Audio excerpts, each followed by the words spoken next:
I'm going to show you today how to replace your sink base. You get that wet sink base that collapses, it's caved in, you need it replaced. You don't need a big cabinet builder. Watch this video, very simple process of replacing a sink base. All right, please join us.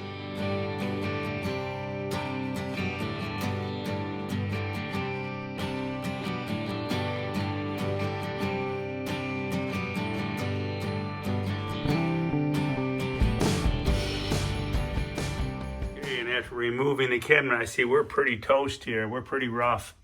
She's pretty rough, baby. So I decide how extensive of a job do I want to do with these shutoffs in the way. You know, you could cut around them. Do I want to just cut out here? I could just cut out around those, or do I want to just pull the whole panel out, try to do it that way? I do have the plumbing abilities. I could cut off the copper pipes, turn off the water to the whole house, cut off the copper pipes, do it 100% nice, and then just stub it through and sweat on a new couple of valves, probably eliminating this old T that doesn't need to be there anyways. But that's probably some old for the dishwasher. We don't use a dishwasher.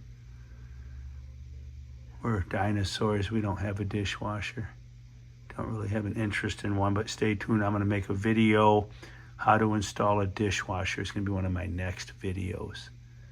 But yeah, I'm just deciding what I want to do here.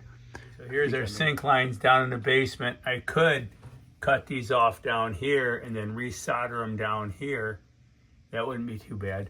I don't believe in using these, all right? These will leak eventually. They will leak eventually. It's guaranteed. One thing about these. So I like to solder, sweat when I can. So I could cut them down here and reconnect them later, shutting off the water in the house. A little bit overkill, but that'd probably turn out the best. So I decided I'm going to go ahead and cut it out to use my oscillating blade.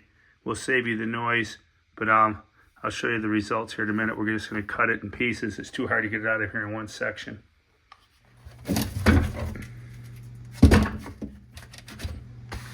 And then we'll cut her up in a few more pieces. Idea, without making a bunch of noise, giving you an earful of noise, this is how we're cutting it out. I'm taking it out in pieces, sections. Get it down in that groove. Probably just take some 2x4s. I'll probably measure some 2x4 blocks and support it, because it's gonna be hard to get it right back in that lip. I have done these for clients where I did it in 2 pieces, put them back in 2 pieces. And maybe that's what I'll do this time. It might be smarter and less hassle just to notch out for them pipes and slip it in there, and then not deal with the cutting the pipes, cutting the plumbing. That seems a bit extreme, especially for something. These are older cabinets, this kitchen's. Cabinets are on its last legs, as you can see, but we just want it to be functional for a couple more years. Cutting around the pipes very carefully not to nick the copper. We can pull the pipe out. Pull the wood out. All right, okay, let's put some light on the subject. All right.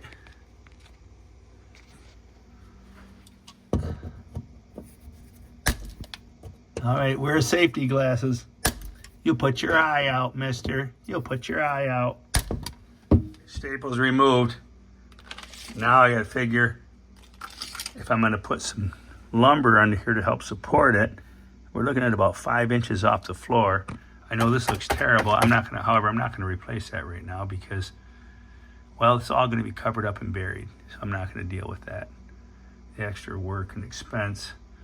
It doesn't travel out into the good part of the kitchen. It's just right here. Evidently, it must have leaked at one time and somebody was not aware of it for quite a while. But yeah, about 5 inches. I'm seeing 5.5 back there. A 2x6 would be beautiful. I had a 2x6. I could cut some, maybe some 15. What do we got here? We got front to back, maybe 18 inch. Maybe some 18 inch, a couple of, lay them in here this way to help support it here, because I'm going to notch these out. I'm going to cut my plywood, notch these out, and slide it in. All right, let's go find a piece of plywood. Now we've measured our plywood here. I got my plywood, I've cut it 35. It's a little on the big side, 34 3/4, 22.5. And I'm gonna see if I can, the trick is getting this in here in one piece, that's a trick. But I think what I'm going to try to do this time, I've done these different ways before. I measured over my pipes. Here's my pipe measurement. Here's stand on here and show them right here. Off the sidewall, I'm 13.5 by 21.5. So here's my pipes. All right. And then what I'm going to do is just cut a little horseshoe out so I can slide this in. We'll have some 2x6 blocks that will come in. 2x6 blocks that will support it from collapsing in the middle. I forget the MC cable here. Okay, that's off the back about 16 inches. I'm gonna go ahead and make a notch for that. Water lines are marked. I'm gonna go ahead and drill those out.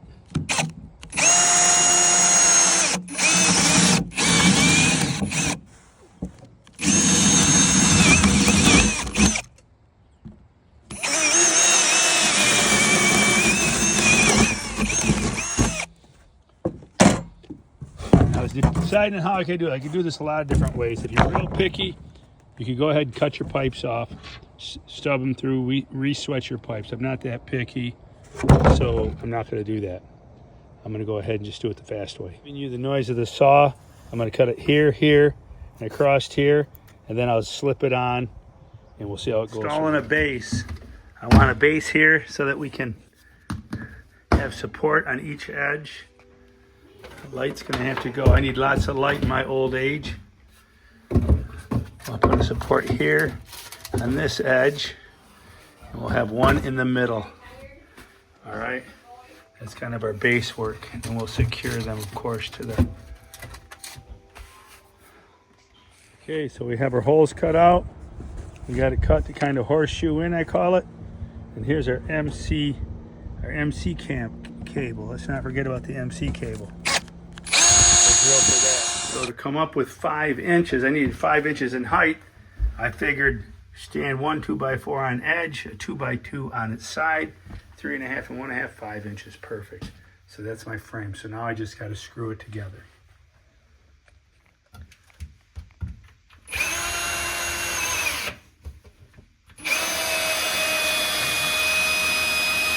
Now for the tricky part, getting the plywood. Frame is in. It's kind of hokey dokey, but hey, it's not. We're not storing bowling balls in here. You know, it needs to be strong, but we don't need to get carried away, overkill. I tend to do a lot of overkill in the work I do. So this, I think we're going to want to go low and high. You got to do kind of a high-low thing to get in here. And you got to have it in the right order. Okay, there we go. There we go. See, now that fits in nice. You get a shot of that, camera girl. There, that fits in there nice. And now let's do the other side.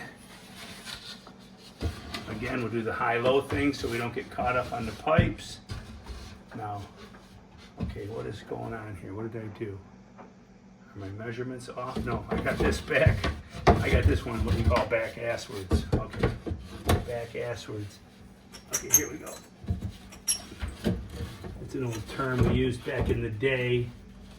Now, these discussions, if they get in my way, I'll cut them off in a minute. If they're in your way, just cut them off. You can go buy replaceable ones for $1 or $2. And I like the plastic ones. They make plastic ones that you take the plastic ones and you snap them. There's a little seam on it, and you snap them, and it makes it like an open hinge, and you can put them on after the fact. To give you a better close-up view of that, okay, I have a 2x4 I laid in here beforehand. I'm going to pull that up. I'm going to screw that, even a couple drywall screws, and just screw 2 on each side to hold the 2x up. And then we'll bring this in, and we'll screw that on top. All right, that's how we're going to do that. And then we'll screw it all down. And basically, I got to manipulate this over a little with a hammer, tap it with a hammer, and we're all good. We got a new floor in our cabinet. Because from out there, you're not going to see nothing. There's no point in filming it.